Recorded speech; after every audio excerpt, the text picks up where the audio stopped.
أعوذ بالله السميع العليم من الشيطان اللعين الرجيم. بسم الله الرحمن الرحيم. الحمد لله رب العالمين، والصلاة والسلام على سيد الأنبياء والمرسلين سيدنا ونبينا وشفيع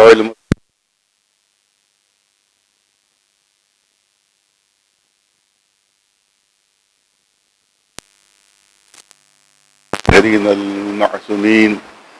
أما بعد، فقد قال الله سبحانه تبارك وتعالى في كتابه المبين وهو أصدق القائلين: وجعلناهم أئمة يهدون بأمرنا وأوحينا إليهم فعل الخيرات وإقام الصلاة وإيتاء الزكاة وكانوا لنا عابدين. صلوات بھیجیں پر محمد.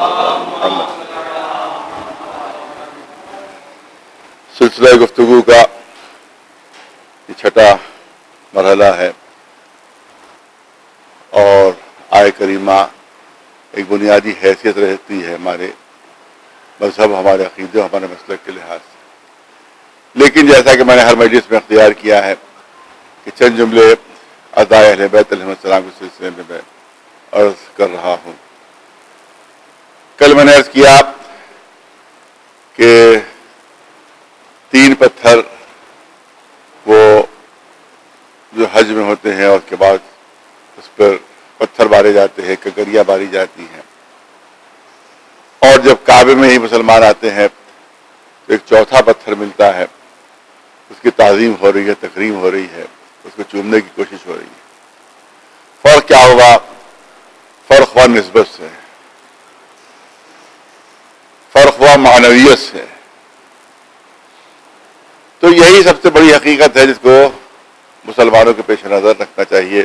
جو ہمارے تبرکات کے اوپر اعتراض کرتے ہیں، جو ہمارے تعزیوں پر اعتراض کرتے ہیں، علم پر اعتراض کرتے ہیں، تو دیکھیں کہ بہت سی پست چیزیں بھی، بے مرتبہ چیزیں بھی، وہ بھی اگر کسی بلند کی طرف منسوب ہو جائے تو اس پست چیز میں بھی بلندی پیدا ہو جاتی ہے. اس معمولی چیز میں بھی بلندی اور مرتبہ پیدا ہو جاتا ہے. کوئی اس کا رتبہ نہیں، اس کا کوئی مرتبہ نہیں. خود قرآن مجید میں مثالیں موجود ہیں. ارے اونٹ کی کیا تعظیم و تکریم ہوگی، کسی بھیڑ کی کیا تعظیم و تکریم ہوگی، کسی بکری کی کیا تعظیم و تکریم ہوگی؟ نہیں. جب یہی بھیڑ اور بکری اور اونٹ یہ قربانی کے لیے لائے جانے لگے تب ان کی نسبت بدل گئی، اور اللہ نے ان کو شاعر الہی قرار دے دیا. بھرپور توجہ کہتے قرآن سے دلیل لائیے، قرآن سے دلیل لائیے. والبدنا جعلناها لکم من شعائر اللہ، والبدنا جعلناها لکم من شعائر اللہ. ہم نے قربانی کے اونٹوں کو تمہارے لیے اللہ کی نشانی قرار دے دیا ہے. قرآن ہے، حدیث نہیں ہے. تو اونٹ جو ہے وہ شاعر الہی قرار پا گئے. وَمَن يُعَظِّمْ شَعَائِرَ اللَّهِ فَإِنَّهَا مِن تَقْوَى الْقُلُوبِ. دوسری آیت میں یہ ہے کہ تم یہ شاعر الہی کی تعظیم کرو، یہ تقوی کی نشانی ہے. تو اب آپ کہیں کہ بھئی اونٹ میں کون سے تعظیم تکریم، لیکن جب وہ منسوب ہو گیا ایک بلند شخصیت کی طرف تو اسی میں تعظیم و تکریم پیدا ہو گئی. صرف یہی نہیں بلکہ گوسفند کے گلے میں جو رسی بندھی ہوتی ہے جو قربانی کے لیے لے جایا جاتا ہے، کہا اس رسی کی بھی تعظیم کرو. ایک سلوات بھیجو اپنا. تو جب اونٹ جناب ابراہیم اور اسماعیل کی طرف منسوب ہو گیا تو اس میں تعظیم پیدا ہو گئی، بلکہ گلے میں جو اس کے رسی بندھی ہوئی اس میں تعظیم و تکریم پیدا ہو گئی. تو جو دلدل نواسہ رسول کی طرف منسوب ہو جائے، جو تابوت امام کی طرف منسوب ہو جائے، جو زری روزے کی طرف منسوب ہو جائے گا، اس میں تعظیم و تکریم پیدا ہو رہی ہے تو اس میں تعجب نہ کرنا. یہ عین قرآن کے مطابق ہے اور عین حکم الہی کے مطابق ہے. صلوات بھیجے پر محمد وعلیہ.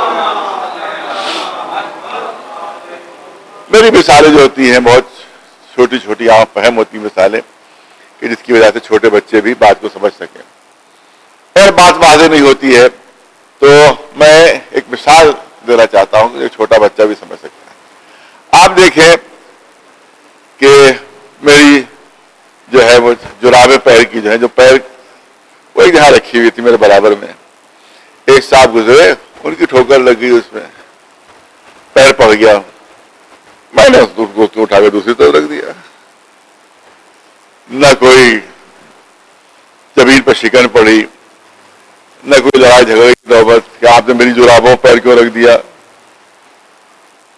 لیکن اگر وہیں پر استری کیا ہوا کرتا موجود تھا اور کوئی اس پر پیر رکھتا ہوا چلا گیا، تو صاحبان ذوق تشریف فرما ہے کہ ادھر کرتے پر شکن پڑی، ادھر میری جبین پر شکن پڑی. ادھر کرتے پر شکن، ادھر میری جبین پر شکن. دیکھ کے نہیں چلتے؟ اور بھیا آنکھیں نہیں تمہاری؟ دکھائی نہیں دیتا تمہیں؟ دیکھو نہیں میرا کرتا رکھا ہوا تھا، پیر لگ کے چلے ہوئے تمہیں، میرے کو تمیز نہیں تمہیں؟ مگر لڑائی نہیں ایسے زبانی تو کار ہو کر رہے گی. لیکن وہیں کے اوپر اگر سر کی پگڑی رکھی ہوئی ہے، سر کی پگڑی رکھی ہوئی ہے، کپڑا وہی ہے کہ جو کرتے میں استعمال ہوا ہے، وہی میٹیریل ہے کہ جو موزے میں استعمال ہوا ہے، لیکن سر کی پگڑی پر کسی نے پیر رکھا اور پیر رکھ کر چل دیا اور مجھے معلوم ہو گیا کہ جان بوجھ کر رکھا ہے، تو لاٹھیاں چل جائیں گی، کچھ تو خون کی نوبت آ جائے گی، گدے پر کھڑا ہو جائے گا. کیوں؟ کپڑا تو وہی ہے. ارے توجہ، جو کہا جاتا ہے کہ علم کا پھریرا تو وہی کپڑا ہے، یہ لکڑی تو وہی لکڑی ہے، یہ کاغذ تو وہی کاغذ ہے، یہ بات تو وہی بات ہے. جب یہ بات آپ کے سامنے آتا ہے تب تو نہیں چومتے. کیا بات ہوگی اس میں جب آپ چوم رہے ہیں؟ تو میں کہوں گا کہ اصل میں نسبت کا فرق ہوتا ہے، کیونکہ وہ جرابیں پیر کی طرف منسوب ہیں، کیونکہ پیر پست ہوتے ہیں، ان میں کوئی عظمت نہیں ہے. یہ کرتا سینے کی طرف منسوب ہے، سینہ بلند ہوتا ہے، لہذا کرتے میں بھی عظمت پیدا ہو گئی. اور پگڑی سر کی طرف منسوب ہے جو سب سے زیادہ بلند ہے، لہذا وہاں کے اوپر لڑائی جھگڑے کی نوبت آ گئی. تو میٹیریل وہی ہے، نسبت کا فرق ہوا ہے. ایک سلوات بھیجے آواز محمد والا.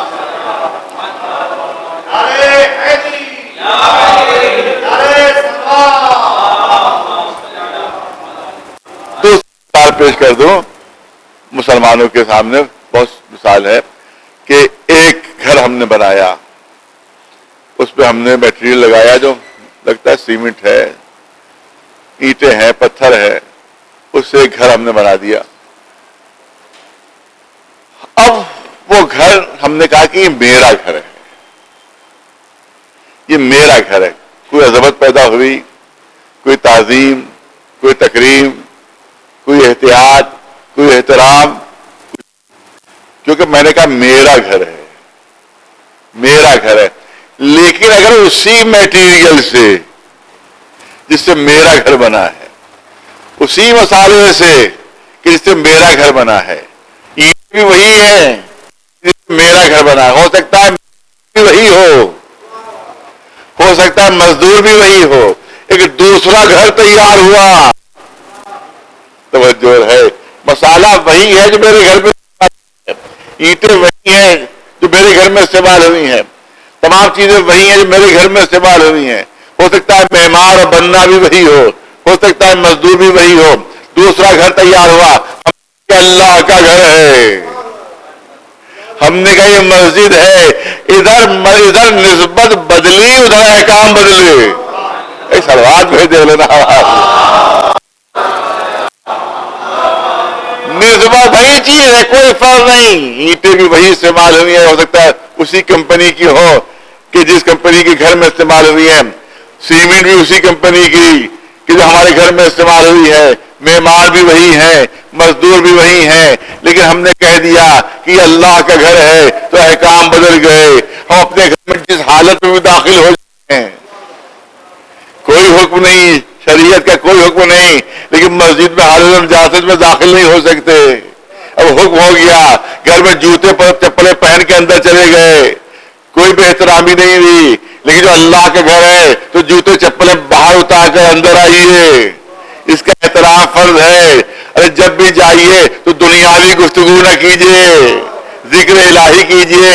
جب جائیے تو 2 رکعت نماز نہ کیجیے. ایک سلوات بھیجے بڑے آواز.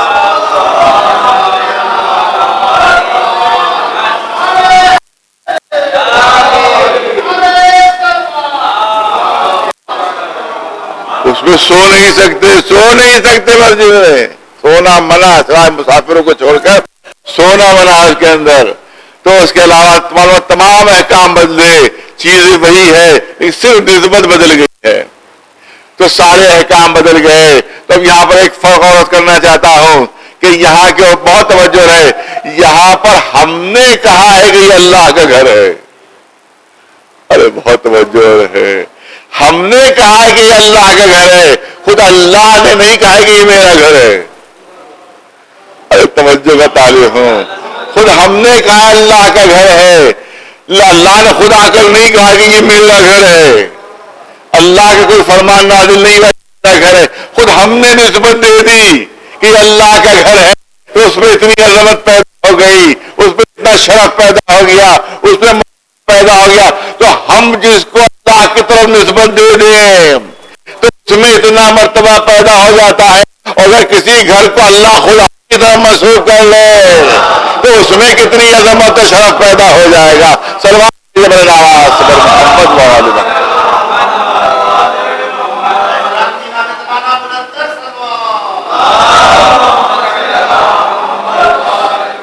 اگر کسی گھر کو اللہ خود کہے میرا گھر ہے, یہ میرا گھر ہے, تو اس میں کتنی عظمت پیدا ہو جائے گی, کتنا شرف پیدا ہو جائے گا.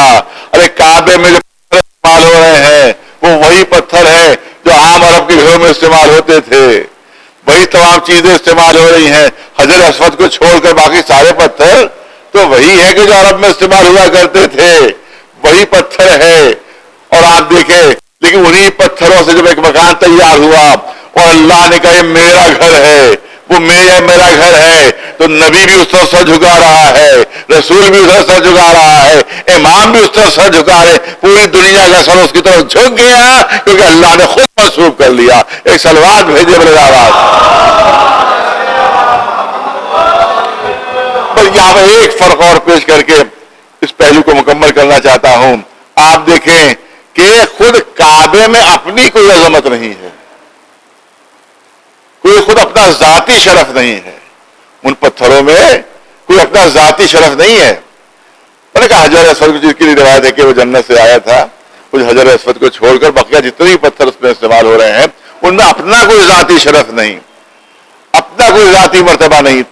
لیکن جب اللہ نے اپنی طرف منسوب کر لیا تو اس کا اتنا بہت توجہ رہے, اس کا مرتبہ اتنا بڑھ گیا, ان پتھروں کا شرف اتنا بڑھ گیا, اس عمارت کا شرف اتنا بڑھ گیا کہ جن میں ذاتی شرف نہیں, ذاتی عظمت نہیں, ذاتی کمالات نہیں, جب اس کو اللہ اپنی طرف منسوب کر لے تو اس کا مرتبہ اتنا بڑھ جاتا ہے. تو اگر کسی میں ذاتی شرف بھی موجود ہو, ذاتی کمالات بھی موجود ہو, ذاتی فضیلتیں بھی موجود ہو, تو ان کو اللہ اپنی طرف منسوب کرے گا تو اس کا مرتبہ کتنا بلند ہو جائے گا.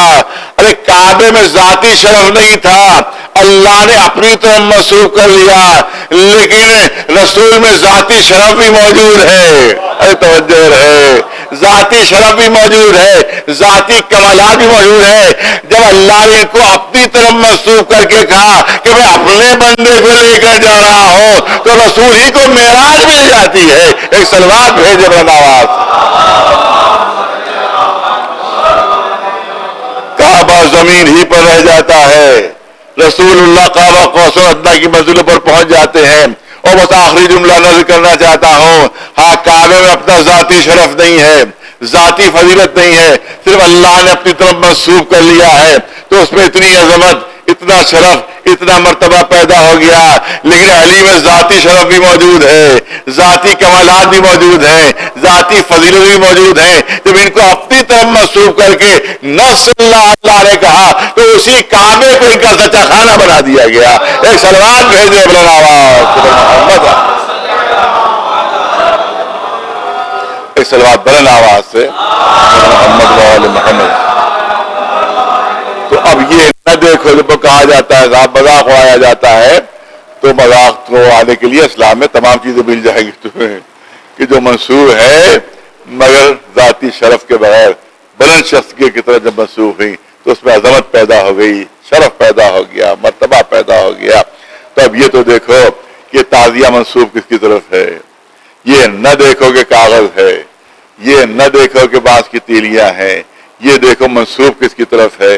یہ نہ دیکھو کہ علم میں صرف علم کو جو پھریرا ہے اس پہ صرف کپڑا ہے، یہ دیکھو منسوب کس کی طرف ہے. یہ نہ دیکھو کہ دلدل اور گھوڑا ہے، یہ دیکھو کہ منسوب کس کی طرف ہے. اگر معمولی چیز بھی بلند کی طرف منسوب ہو جاتی ہے تو اس معمولی شے میں بھی بلندی اور عظمت پیدا ہو جاتی ہے. صلوات بھیجے بر محمد. اب میں چاہتا ہوں کہ اس بنیادی موضوع کو جو میں نے انتخاب کیا، اگر مشکل موضوع ہے اور 73 فرقے جو بنے ہیں وہ اسی موضوع کی بنیاد پر بن گئے ہیں کہ وہ ہے امامت، وہ ہے نیابت، وہ ہے خلافت، کہ یہاں کے اوپر ایک عام تصور 73 فرقوں میں 72 فرقوں کا نظریہ یہ ہے کہ اللہ نے خود منتخب نہیں کیا، رسول نے خود منتخب نہیں کیا، بلکہ امت منتخب نہ کرنا دلیل بنا، دلیل نہیں ہے. دیکھیے عجیب چیز ہے، میں چاہتا ہوں کہ بات پہنچ جائے ہمارے مسلمان بھائیوں تک یہ بات پہنچ جائے.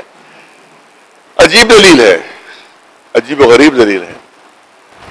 نہ اللہ نے منتخب فرمایا، نہ کوئی اعلان ہوا اللہ کی طرف سے، نہ رسول اللہ کی طرف سے کوئی اعلان ہوا، کسی کو منتخب نہیں کیا.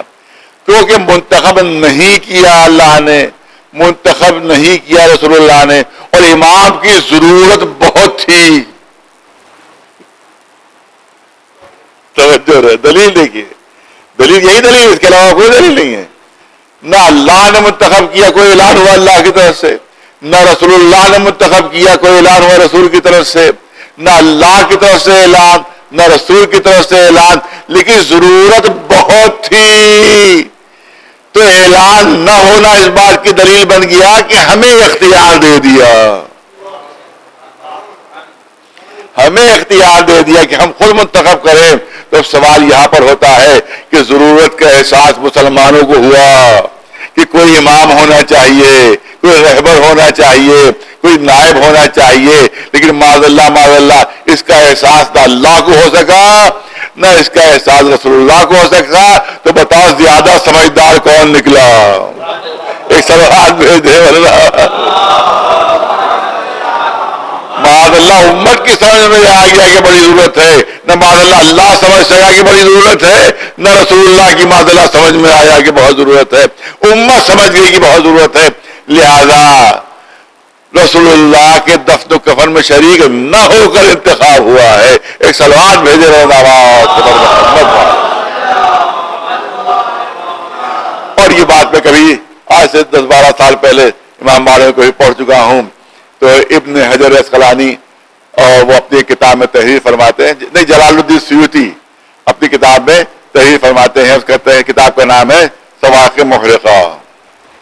جلال الدین سیوطی بہت بڑے عالم، وہ اپنی کتاب مشہور زمانہ کتاب سواق محرقہ میں یہ بات تحریر فرماتے ہیں، اور وہ لکھتے ہیں کہ شیعت بہت بڑھتی جا رہی ہے، شیعوں کے باطل عقائد بہت ہی فروغ پا رہے ہیں.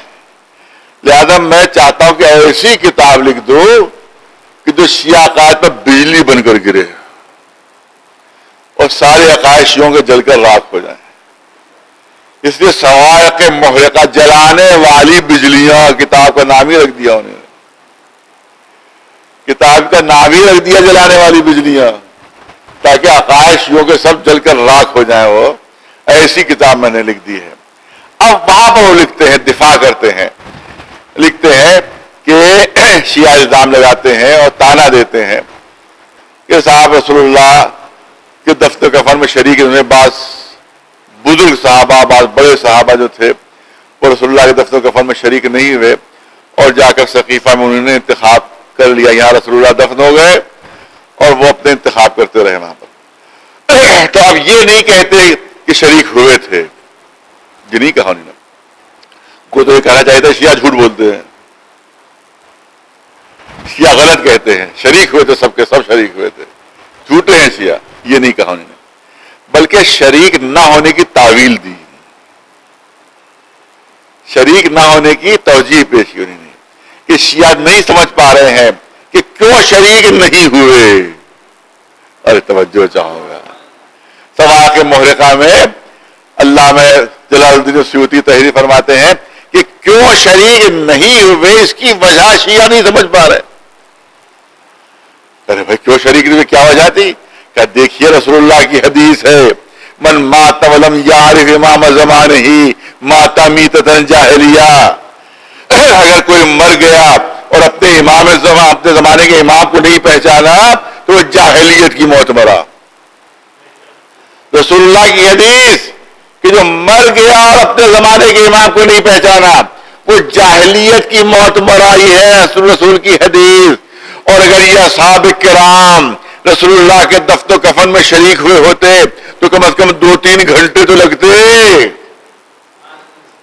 ارے بہت توجہ، کم از کم 2-3 گھنٹے تو لگتے اس میں، اور موت کا کوئی بھروسہ نہیں.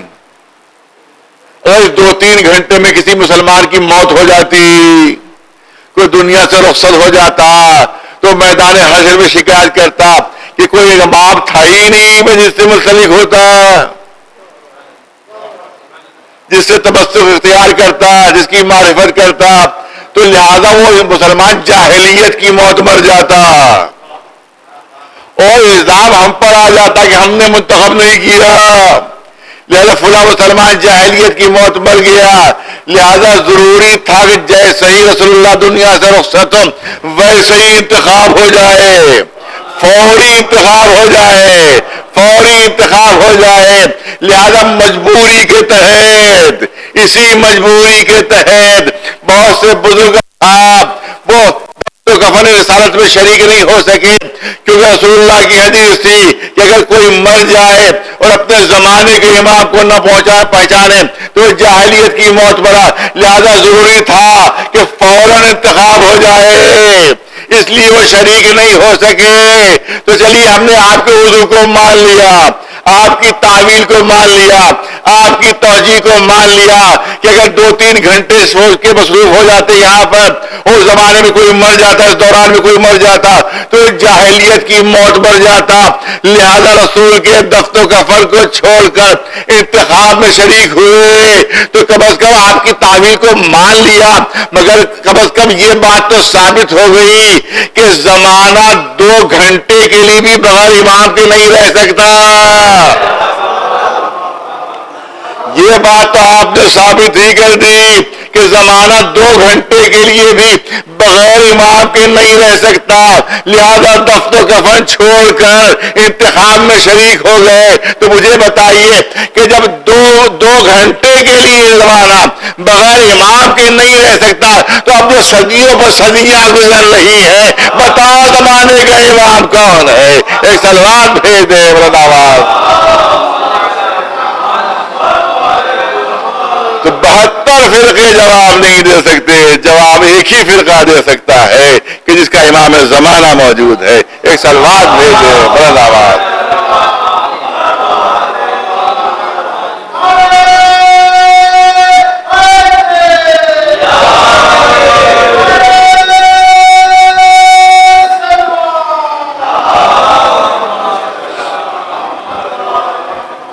اعلان ہو رہا ہے وَجَعَلْنَاهُمْ أَئِمَّةً، ہم نے ان کو امام بنایا، ہم نے مقرر کیا، ہم نے بنایا. میں نے کل کی مجلس میں عرض کیا کہ اعلان ہوا جناب ابراہیم کے لیے کہ لا ینال عہد الظالمین، امامت شروع ہو رہی ہے جناب ابراہیم سے، اور شرط لگا دی گئی کہ امامت کبھی کسی ظالم کو نہیں ملے گی. میں نے کہا کہ ظلم جو ہے وہ ایک وہ ظلم ہوتا ہے جو کسی دوسرے پر کیا جائے، اور ایک ظلم ہوتا ہے کہ جو اپنے اوپر کیا جائے. اور ہر گناہ ظلم ہے، ہر گناہ ظلم ہے. اور جب ہر گناہ ظلم ہے تو جس نے زندگی میں ایک بار بھی گناہ کر لیا وہ پھر عہدہ امامت کے لائق نہیں ہے، پھر وہ عہدہ امامت کے لائق نہیں ہے. اور دوسری چیز اس میں یہ ہے، خصوصیت یہ ہے کہ گناہ کچھ ظاہری ہوتے ہیں اور کچھ چھپ کر ہوتے ہیں. میں گھر کے اندر کیا کر رہا ہوں کسی کو نہیں معلوم. باہر میں نے کہا کہ شراب پی کر کوئی لوہکتا ہوا چلا جا رہا ہے, آپ نے سمجھ لیا کہ بھئی شرابی ہے یہ. کوئی چور پکڑ گیا, آپ نے کہا یہ چور ہے یہ. قاتل پکڑ گیا, آپ نے کہا یہ قاتل ہے یہ. لیکن اگر گھر میں چھپ کر کوئی پی رہا ہے, باہر والوں کو خبر نہیں, تو باہر والوں کو خبر نہیں مگر اللہ کو خبر ہے, اللہ کو معلوم ہے. تو ہماری نگاہوں میں پاک و صاف ہے, ہماری نگاہوں میں اچھا ہے, مگر اللہ کی نگاہوں میں گناہگار ہے. جب گناہگار ہوا تو ظالم ہوا, اور اللہ نے کہا کسی ظالم کو عہدہ امامت نہیں ملے گا. تو ہم ظاہری گناہ دیکھ سکتے ہیں, چھپ کر گناہ نہیں دیکھ سکتے ہیں. اللہ وہ ہے جو چھپے ہوئے گناہوں کا بھی گواہ ہے. لہذا اب کیونکہ ظاہر گناہگار ظالم ہے اور کچھ چھپ کر گناہ ہوتے ہیں, لہذا وہ ہم نہیں سمجھ سکتے, صرف اللہ سمجھ سکتا ہے. اسی لیے عہدہ امامت اللہ کی طرف ہے, کیونکہ کوئی بھی گناہگار کو عہدہ امامت نہیں مل سکتا, اور اللہ دیکھتا ہے کہ کون چھپ کر گناہ کر رہا ہے. لہذا اب عہدہ امامت جو ہے ہم کسی کو نہیں دے سکتے, صرف اللہ دے سکتا ہے, کیونکہ وہ چھپے ہوئے گناہ بھی دیکھ رہا ہے اور ظاہر گناہ بھی دیکھ رہا ہے. صلوات بھیجے بر محمد. اور صاحبان علم پہلو کرنا چاہتا ہوں, بہت توجہ چاہتا ہوں آپ حضرات کی. تو پہلے یہ تو ثابت ہو گیا اس سے کہ چھپ کر گناہ کر رہا وہ بھی ظالم ہے. جب ظالم ہے جس کی ہم کو خبر نہیں, لہذا اب اللہ نے اپنے اوپر یہ ذمہ داری لے لی ہے کہ عہدہ امامت میں دوں گا. پھر توجہ ہے, سب سے بڑا ظلم شرک ہے. سب سے بڑا ظلم جو ہے وہ شرک ہے. آپ دیکھیں, کوئی کہے کہ صاحب چلیے وہ مشرک تھا پھر مسلمان ہو گیا, تو اب کہاں مشرک رہا؟ بت پرست تھا, کلمہ پڑھ لیا, اب کہاں بت پرست رہا؟ نہیں. توجہ ہے, بہت توجہ چاہوں گا صاحب علم کے خاص طور پر. کچھ صفتیں ہوتی ہیں جو وقتی ہوتی ہیں, کچھ صفتیں وقتی ہوتی ہیں, اور کچھ صفتیں ایسی ہوتی ہیں جو دائمی بن جاتی ہیں. عمل ایک بار ہوتا ہے مگر ذات کے ساتھ وہ صفت چپک جاتی ہے, چھوٹنے نہیں پاتی وہ. جیسے مثال عربی میں کوئی صاحب بیٹھے ہوئے ہیں, تو اب کیا کہیں گے, جالسن ہوا, جالسن بیٹھا ہوا ہے, اور وہ کھڑا ہو گیا تو ہم نے کہا ہوا قائمن. اب جالس اس کو نہیں کہہ سکتے ہم, کیونکہ اب وہ کھڑا ہوا ہے. کھڑا ہوا ہم نے کہا ہوا قائمن. اب چلنے لگا وہ تو ہم نے کہا ہوا ماشن, وہ چل رہا ہے, اور اس کو ہوا قائمن نہیں کہہ سکتے. یہ وہ صفتیں ہیں جو وقتی ہوتی ہیں, جو بدلتی رہتی ہیں. کبھی بیٹھا ہوا ہے تو جالس ہے, کھڑا ہوا ہے تو قائم ہے, چل رہا ہے تو ماشی ہے, وہ چل رہا ہے. تو یہ صفتیں ہیں جو بدلتی رہتی ہیں, ذات کے ساتھ منسلک نہیں ہو جاتی. لیکن کچھ صفتیں ایسی ہوتی ہیں کہ ایک بار بھی انجام دے دیا تو زندگی بھر وہ صفت چھوٹتی نہیں ہے, وہ چپک جاتی ہے ذات کے ساتھ.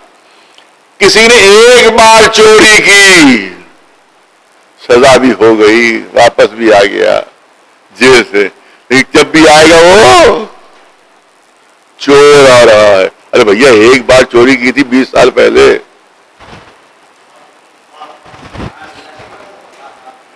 20 سال پہلے چوری کی تھی, اب کیا بھیا تو سزا بھی کاٹ کے آ گیا. لیکن جب آئے گا محفل میں تو ہر ایک میں چیمی گوئیاں ہوں گی, چور آ رہا ہے. اب کہاں چور ہے وہ, کہ نہیں ایک بار اگر انجام دے دیا تو زندگی بھر وہ چور ہی کہا جائے گا, زندگی بھر وہ چور ہی کہا جائے گا. پہلے تو تلوار سے قتل ہوتا تھا, نیزوں سے قتل ہوتا تھا, اب کس طرح سے ہوتا ہے, ہاتھ میں پستول ہے, ہلکا سا ٹریگر دبایا, 1 سیکنڈ کے 1000ویں حصے میں گولی نکلی, سامنے والے کے سینے میں پڑی, وہ قتل ہو گیا. یہ کتنی دیر کے لیے قاتل ہے؟ 1 سیکنڈ کے لیے. بہت توجہ چاہوں, 1 سیکنڈ کے لیے قاتل ہے. بھئی 1 سیکنڈ کے اندر وہ گولی چلی, سینے میں پڑی, وہ ختم ہو گیا. تو 1 سیکنڈ کے لیے قاتل ہے, 1 سیکنڈ کے لیے قاتل ہے. مگر جب بھی آئے گا وہ لوگ کہیں گے قاتل آ رہا ہے. قاتل آ رہا ہے، ہو سکتا ہے کہ وہ رسم معاف بھی کر چکے ہو، ارے توجہ رہے، ہو سکتا ہے رسم معاف کر چکی ہو، دیت لے لی ہو، لیکن آئے گا جب بھی تب بھی یہی کہا جائے گا قاتل آ رہا۔ ارے بھیا 20 سال پہلے 1 سیکنڈ میں اس نے قتل کیا تھا، اب یہ صفت قاتل کیسے ہو گیا؟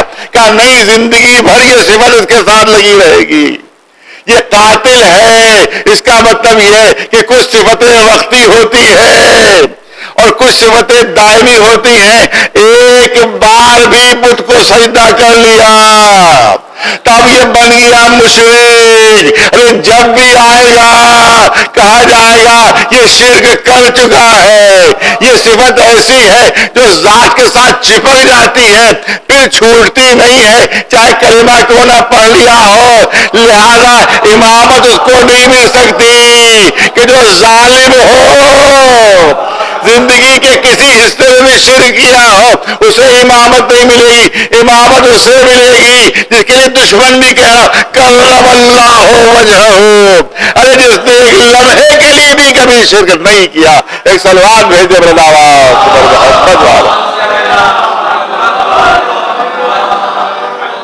ایک سلوات بلند آواز صبر محمد والا۔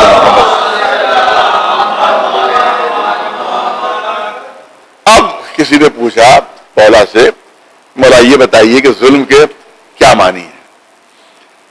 تو مولا نے بہترین ڈیفینیشن ظلم کی پیش کی۔ آپ نے فرمایا کہ جس جگہ کا کسی کو حق ہے اس جگہ سے اس کو ہٹا دینا یہ بھی ظلم ہے۔ جہاں جس کو ہونا چاہیے وہاں اس کا نہ ہونا ظلم ہے، اور جس کو وہاں پر نہیں ہونا چاہیے اس کا وہاں بیٹھ جانا ظلم ہے۔ ایک سلوات بھیجے بولے نا۔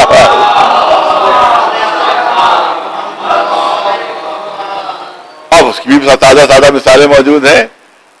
چپلیں کہے کے لیے ہیں؟ پیروں کے لیے۔ پگڑی کہے کے لیے ہے؟ سر کے لیے۔ اگر معاملہ الٹ جائے، پیروں کی چپلیں سر پر آ جائے اور سر کی پگڑی پیر میں، تو یہی ظلم ہے، اسی کو ظلم کہا جاتا ہے۔ ایسے ہی کام کرنے والا ظالم کہلائے گا۔ نہیں، ایک اور مثال دے دوں، آپ دیکھیں کہ ظاہر کہ خیال رکھنا ہے ممبر کا، لہذا کہ محبوب کی زلفوں کے لیے بڑی پوری غزلیں کہی گئی ہیں۔ اس کی زلفوں کی تعریف میں، اور کوئی کہہ رہا ہے کہ صاحب اس میں ہم تو پھانسی پہ لٹک جائیں گے ان زلفوں میں، اور کبھی کوئی کچھ کہہ رہا ہے شاعر، کبھی کچھ کہہ رہا ہے، کبھی زلفوں کی اتنی تعریف، بالوں کی اتنی تعریف کہ صاحب جان دیے دے رہے ہیں محبوب کے بالوں کے لیے، محبوب کے بالوں کے لیے جان دینے پہ تیار ہے، مگر یہی بال اگر سالن میں نکل آئے ہیں،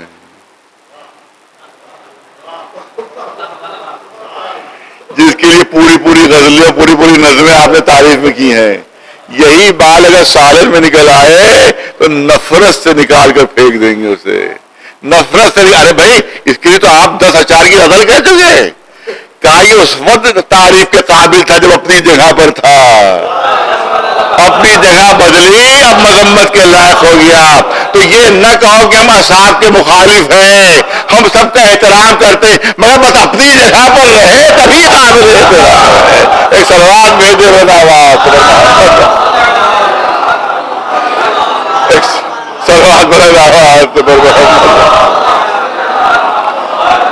جگہ سے بے جگہ ہوئے اور قابل مذمت بن گئے۔ سلوات بھیجے پر محمد۔ قسمت شرط ہے، دھیمے پیش کر رہا ہوں کیونکہ یہ وہ مجلسیں نہیں ہیں کہ جو 1 لاکھ کے مجمع میں ہوا کرتی تھی، لہذا میں دھیمے بات کو پیش کر رہا ہوں تاکہ مجھے موقع مل گیا ہے کہ اپنی بات کو پہنچا سکوں، اور وہ چوے چھکے والی مجلسیں نہیں ہیں یہ، بلکہ اب یہ بات ہو رہا ہے کہ کسی بات پہنچ جائے۔ عصمت شرط ہے، معصوم ہونا شرط ہے، اس کے لیے بھی چاہوں گا تھوڑا وقت لوں۔ عصمت شرط ہے، معصوم ہونا شرط ہے، اور ہر امام معصوم ہوتا ہے، یہ پر بہت بڑا الزام پر لگایا گیا ہے، اس وقت صرف مخصوص ہے انبیاء کے ساتھ، لیکن بڑی مشکل یہ ہے کہ خود بعض مسلمان بھی عصمت انبیاء کے قائل نہیں ہیں، معصوم ہونے کے قائل نہیں ہیں، اور کہتے کہ فلاں نبی سے گناہ ہو گیا، فلاں نبی سے گناہ ہوگا، فلاں، یہاں تک کہ رسول اللہ سے بھی معاذ اللہ اس بات کے قائل ہیں کہ شیطان معاذ اللہ ان کو بہکا لیا کرتا تھا، جبکہ شیطان خود اقرار کر رہا ہے کہ لَأُغْوِيَنَّهُمْ أَجْمَعِينَ إِلَّا عِبَادَكَ مِنْهُمُ الْمُخْلَصِينَ، میں سب کو بہکاؤں گا، اکثریت کو بہکاؤں گا۔ ارے توجہ رہے، شیطان قرآن میں دعویٰ کر رہا ہے کہ میں اکثریت کو بہکاؤں گا، اور یہ دعویٰ قرآن میں موجود ہے، تو اس لیے اکثریت پر کبھی کسی کو ناز نہ ہونا چاہیے۔ شیطان کہہ رہا ہے میں اکثریت کو بہکاؤں گا، اکثریت کو اپنے جال میں پھانس لوں گا، اور شیطان ہی اقرار الا عبادک منہم المخلصین، صرف ان کو نہیں بہکا سکتا، وہ میرے جال میں نہیں آ سکتے، وہ میرے دام میں نہیں آ سکتے، جو تیرے خالص بندے ہیں۔ کچھ لوگ شیطان سے بھی آگے بڑھ گئے، شیطان تو کہہ رہا ہے بہکا نہیں سکتا، اور یہ کہتے ہیں بہکا لیا کرتا تھا۔ ایک سلوات بھیجے من، بہت توجہ ہے، منہم المخلصین، مخلص ایک ہے، مخلص اور ایک ہے مخلص۔ مخلص کیا ہے؟ جو اپنے کو خالص کر رہا ہو، وہ ہے مخلص، اپنے کو خالص کر رہا وہ ہے مخلص۔ ارے توجہ رہے، اور مخلص کون ہے؟ مخلص وہ ہے کہ جسے اللہ نے خالص بنا کر بھیجا ہو۔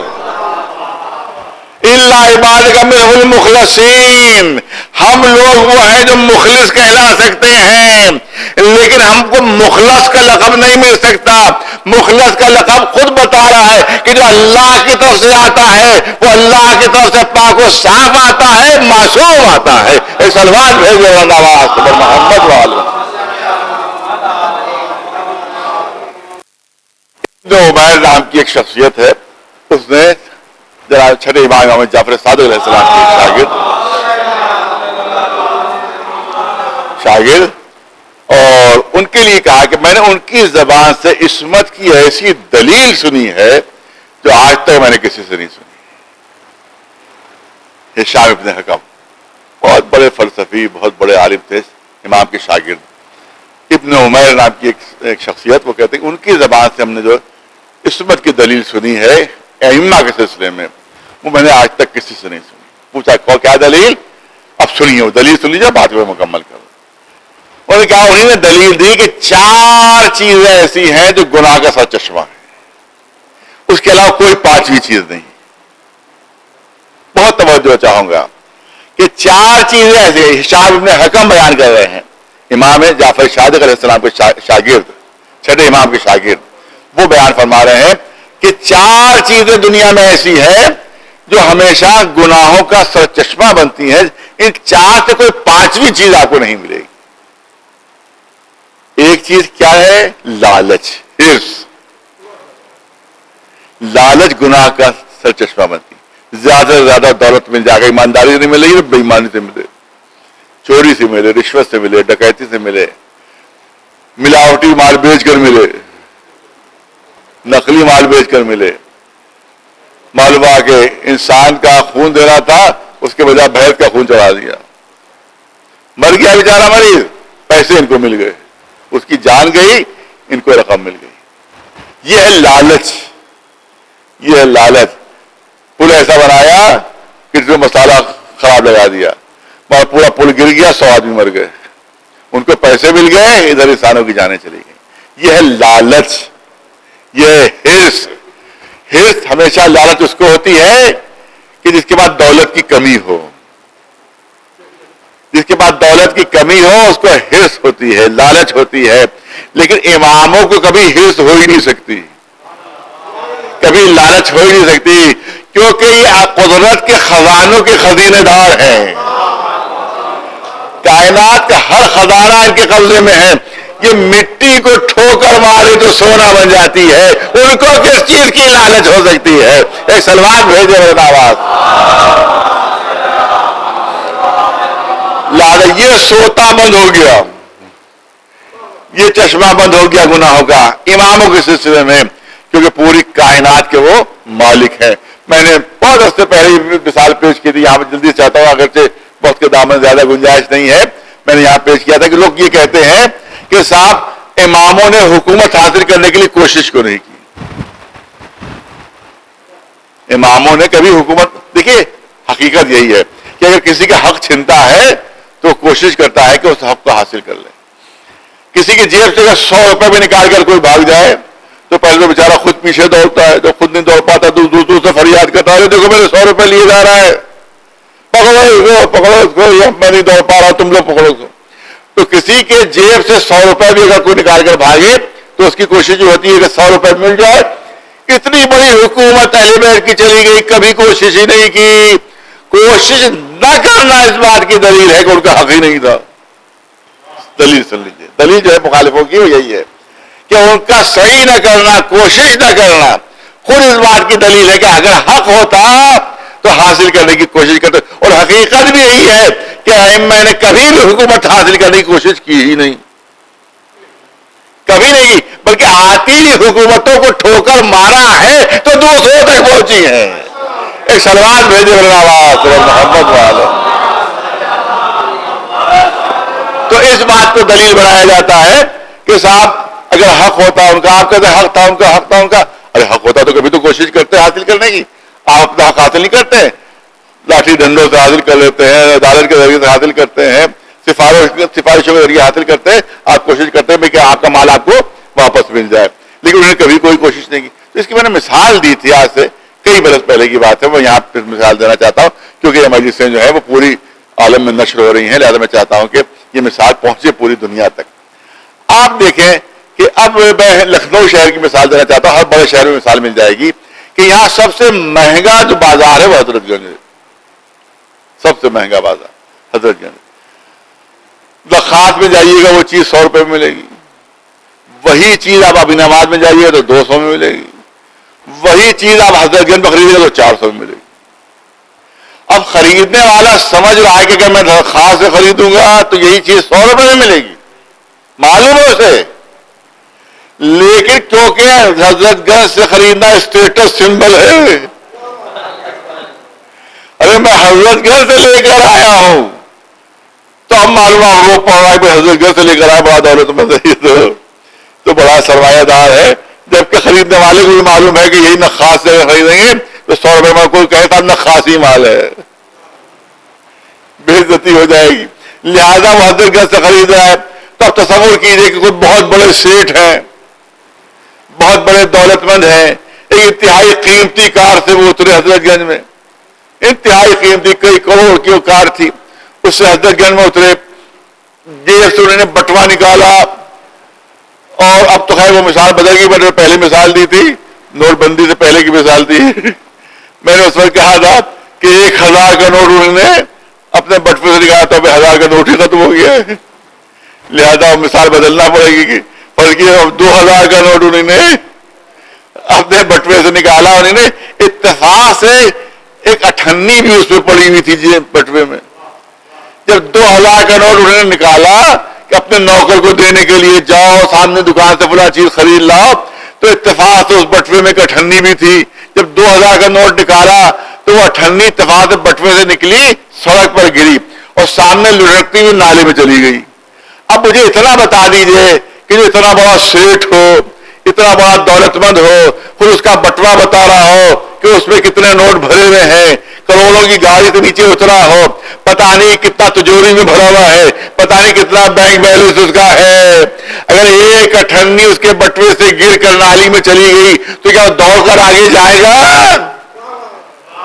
اور جا کر اسے نالی میں ڈھونڈے گا کہاں گئی 98؟ نہیں، وہ تو پلٹ کر بھی نہیں دیکھے گا کہ کدھر گئی، ارے توجہ رہے، وہ پلٹ کر بھی نہیں دیکھا کہ کدھر گئی، کیونکہ اس کی نگاہوں اس 98 کی کوئی اہمیت ہی نہیں ہے، کیونکہ اس کے خزانے تو پہلے سے بھرے ہوئے ہیں، وہ پلٹ کر نہیں دیکھا کدھر گئی، تو جن کے خزانے پہلے سے بھرے ہوئے وہ پلٹ کر کے بھی نہیں دیکھیں گے کہ وہ 98 کدھر جا رہی ہے۔ اب جملے میں توجہ ہے، لیکن اگر کسی کے پاس صرف وہی ایک 98 ہے، کسی کی پونجی وہی کل ایک اٹھنی ہے تو وہ تو ڈھونڈے گا کہ کدھر گئی. بس یوں ہی سمجھ لو کہ جن کی حکومت پوری کائنات پر قائم ہے، اگر کوئی چھوٹی سی حکومت لے جا رہا ہے تو انہوں نے پلٹ کر بھی نہیں دیکھا کہ کون لے گیا. ایک سلوات بھیج دے محمد والا. پوری یہ مبالغہ نہیں، حقیقت ہے کہ پوری کائنات کے اوپر اللہ نے ان کی حکومت قائم کر دی ہے. ارے عمرو نے سایہ فکر ہو کر بتایا کہ ان کی حکومت عمرو کے اوپر بھی ہے. ارے پتھروں نے ہاتھ پر تسبیح پڑھ کر بتایا کہ ان کی حکومت جمادات پر بھی ہے. انگلی کے اشارے پر درختوں نے حرکت کر کے بتایا کہ ان کی حکومت نباتات کے اوپر بھی ہے. اور ہاتھ کے دھوون نے پانی بن کر اور مسلے کے پانی کے اوپر بچھ کر بتایا کہ ان کی حکومت پانی کے اوپر بھی ہے. ایک سلوات بھیج رہے آواز محمد والے، ایک سلوات بلند آواز محمد والے محمد. توجہ چاروں آخری سلسلے کے میں نے کہا کہ جس کی حکومت پوری کائنات پر ہو وہ ایک چھوٹی سی حکومت کی کیا حقیقت سمجھے گا. وہ دو تین مثالیں پیش کر دوں. ارے جس کے قبضے میں پورا سمندر ہو وہ ایک قطرے کی کیا حقیقت سمجھے گا، اور جس کے قبضے پورا صحرا ہو وہ ایک ذرے کی کیا حیثیت سمجھے گا، اور جس کی ٹھوکر سے مٹی سونا بن رہی ہو وہ دنیا کے خزانوں کی کیا اہمیت سمجھے گا. پوری توجہ رہے. ارے جس کے اشارے پر ڈوبتا ہوا سورج پلٹ رہا ہو وہ دنیا کی ڈوبتی ہوئی حکومتوں کی کیا حقیقت سمجھے گا، اور جس کے قدم مہر نبوت پر آ رہے ہو وہ تخت حکومت کی کیا حیثیت سمجھے گا. ایک سلوات بلند آواز محمد، ایک سلوات.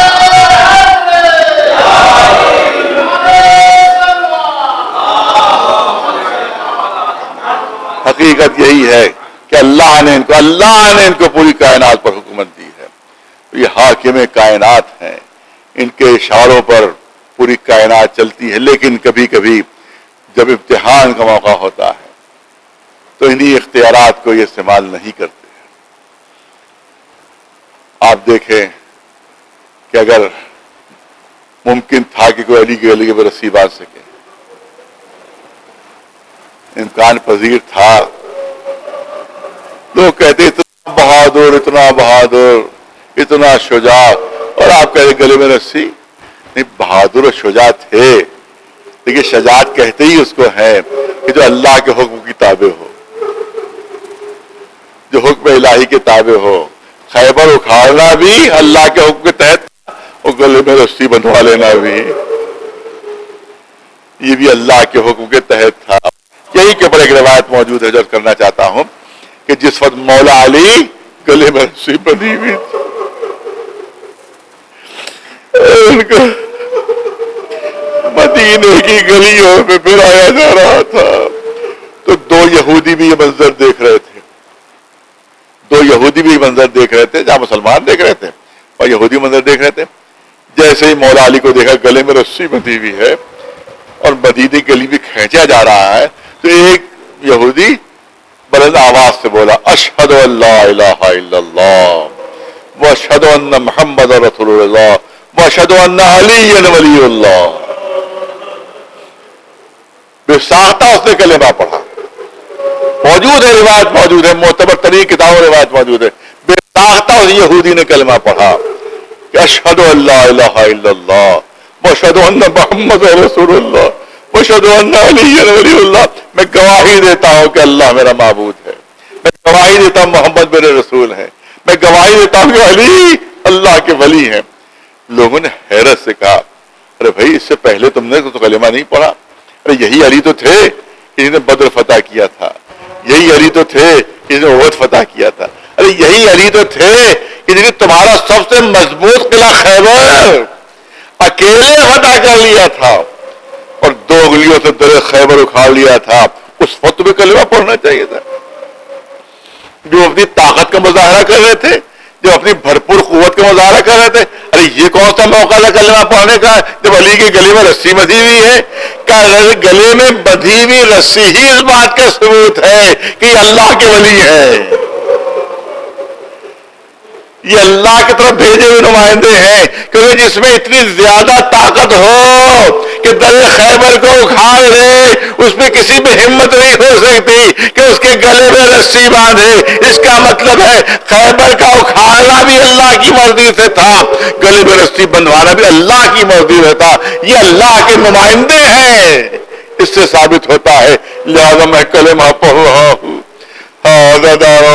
اسی لیے امام حسن مظالم برداشت کر رہے ہیں، یہاں تک کہ دنیا دیکھ رہی ہے کہ کربلا کا میدان ہے، اور حسین ظلم پر ظلم و ستم پر ستم برداشت کر رہے ہیں۔ اگر مولا اشارہ کر دیتے تو فرات قدموں میں آ جاتی، فرات قدموں میں آ جاتی، بادل آ جاتے، کربلا کا صحرا جل تھل ہو جاتا، مگر مشیت الہیہ کے پابند ہیں، مصلحت الہیہ کے پابند ہیں، لہذا پیاسے بھی ہیں بھوکے بھی ہیں، مگر اکیلے نہیں، چھوٹے چھوٹے بچے بھی پیاسے ہیں، معصوم سکینہ بھی پیاسی ہے، 6 مہینے کا علی اصغر بھی پیاسا ہے، اور 18 برس کا علی اکبر بھی پیاسے ہیں، سب کی پیاس برداشت کر رہے ہیں کیونکہ مصلحت الہیہ ہے۔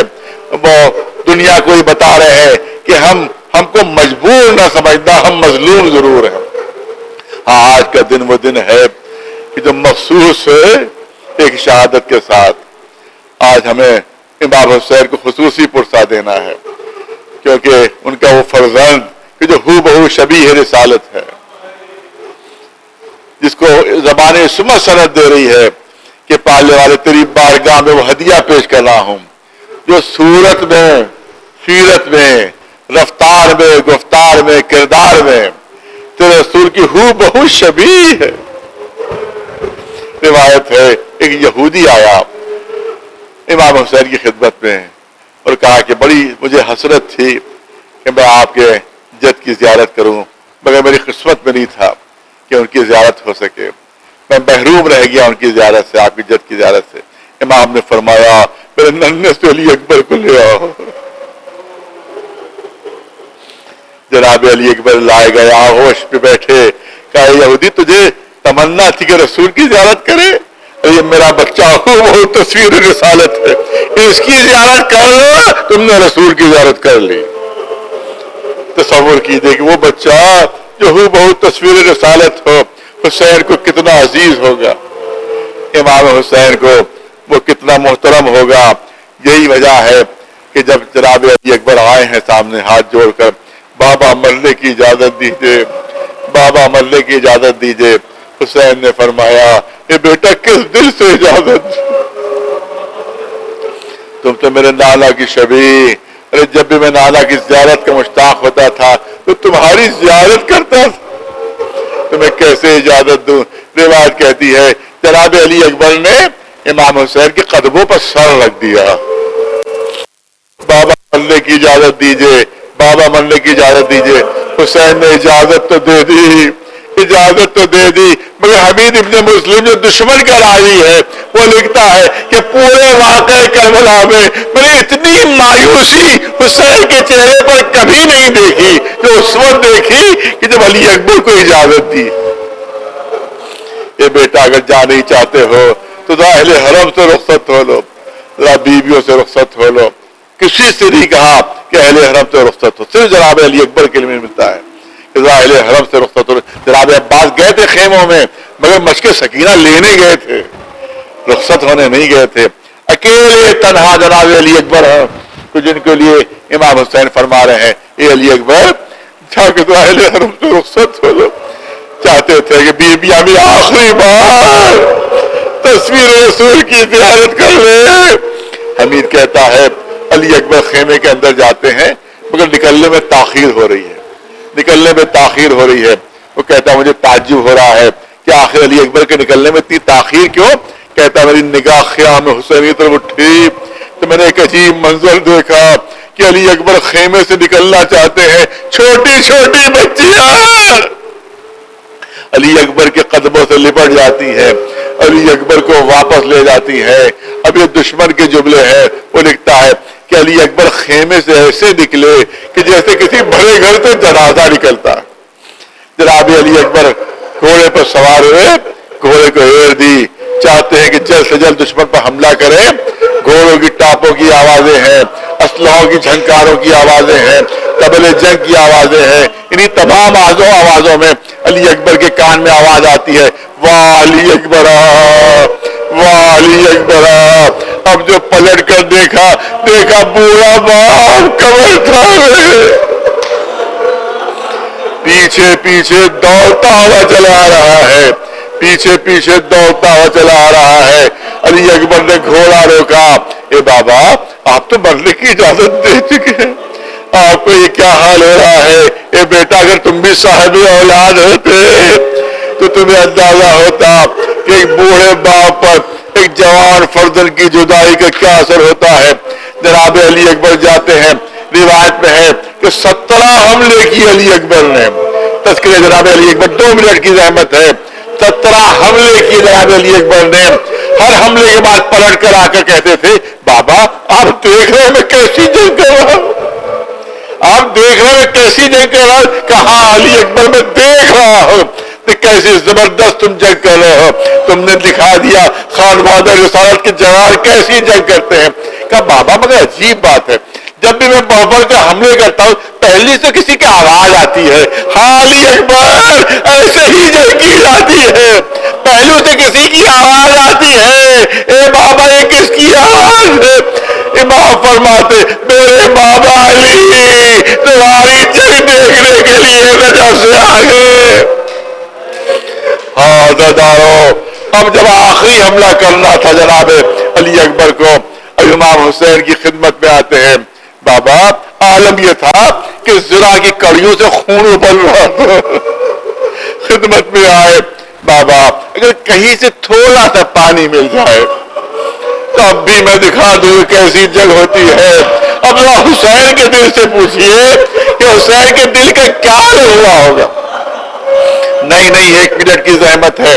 روایت کہتی ہے کہ جب سے جناب علی اکبر پیدا ہوئے تھے, جناب زینب نے علی اکبر کو مانگ لیا تھا اور کہا تھا اس بچے کی میں پرورش کروں گی. اور امام حسین جب کبھی جناب علی اکبر سے کہتے تھے کہ بیٹا علی اکبر تم تو کبھی مجھ سے کوئی فرمائش ہی نہیں کرتے, تم تو مجھ سے کبھی کوئی چیز مانگتے ہی نہیں. تو جناب علی اکبر نے جواب دیا تھا, بابا مجھے کسی چیز کے مانگنے کی کبھی ضرورت ہی محسوس نہیں ہوئی.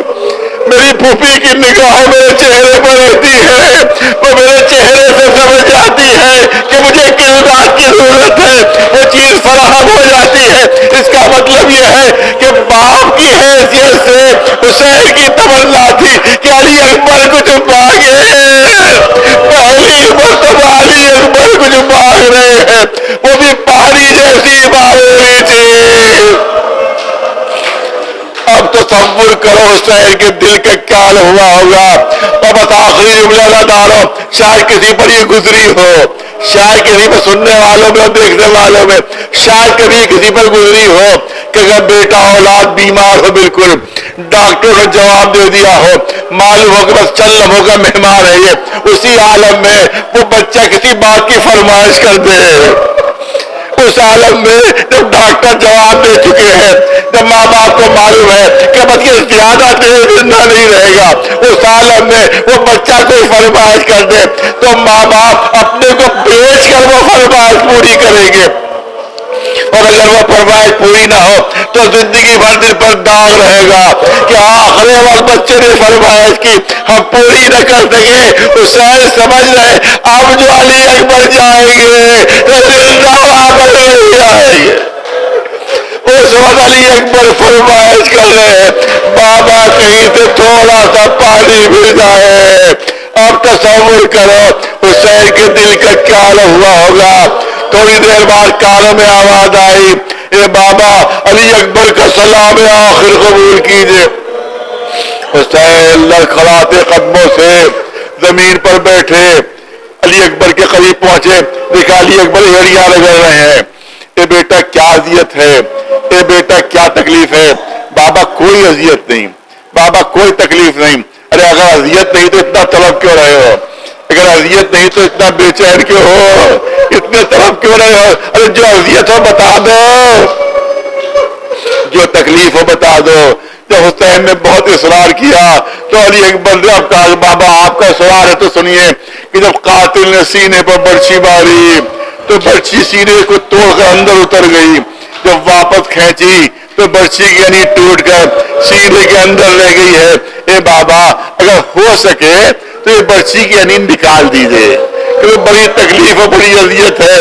حسین نے آستینیں پلٹی، یا علی کہہ کر برچھی کے علی پر ہاتھ رکھا، برچھی کے علی پر ہاتھ رکھا، اور آخری جملے سنیے، برچھی کے علی پر ہاتھ رکھا، برچھی کے علی پر ہاتھ رکھا تو برچھی کی علی ہلی، برچھی کی علی ہلی تو کلیجہ علی اکبر ہلنے لگا، کلیجہ علی اکبر ہلا تو جسم علی اکبر ہلنے لگا۔ حمید کہتا خیمے کا پردہ اٹھا، ایک بلند بالا قد کی بیوی سیاہ چادر اوڑھے ہوئے واہ علی اکبر، واہ علی اکبر کہتی ہوئی آئی اور اپنے کو علی اکبر پر گرا دیا۔ حمید کہتا ہے کہ یہ حسین کی بہن زینب ہے، پتہ آخری جملے عزادارو، حسین کی بہن زینب ہے جو آئی تھی اور علی اکبر کی لاش پر اپنے کو گرا دیا تھا۔ حمید کہتا ہے واقعہ کربلا میں صرف 2 بار زینب خیمے سے باہر نکلی ہے، ایک تو وہی وقت تھا جب علی اکبر شہید ہوئے، اپنے کو لاش علی اکبر پر گرا دیا، اور دوسرا وقت وہ تھا کہ جب زمین کربلا ہل رہی تھی، فرات کا پانی نیزوں اچھل رہا تھا، کوئی منادی آواز دے رہا تھا اللہ قتل الحسین بکربلا، اللہ زبیر حسین بکربلا۔ وہ کہتا میں نے پھر دیکھا وہی بی بی پھر خیمے سے باہر نکلی، واہ حسینہ واہ حسینہ کہتی ہوئی، مگر کہتا عجیب بات ہے جب علی اکبر کے لیے نکلی تھی تو کالی چادر اوڑھے ہوئے تھی، مگر جب حسین کے لیے نکلی تو سرخ رنگ کی چادر اوڑھے ہوئے۔ امیر کہتا ہے مجھے سمجھ میں نہیں آ رہا کہ بہن بھائی کی لاش پر جا رہی ہے سرخ رنگ کی چادر اوڑھے ہوئے، جب یہی بات چوتھے امام سے کہی گئی انہوں نے سر پیٹ کر کہا ارے یہ سرخ رنگ نہیں تھا، یہ علی اکبر کے سینے کا خون تھا کہ جس سے پوری سیاہ چادر سرخ رنگ میں تبدیل ہو گئی تھی۔ سیعلم الذین ظلموا ای منقلب ینقلبون الا لعنۃ اللہ علی القوم الظالمین۔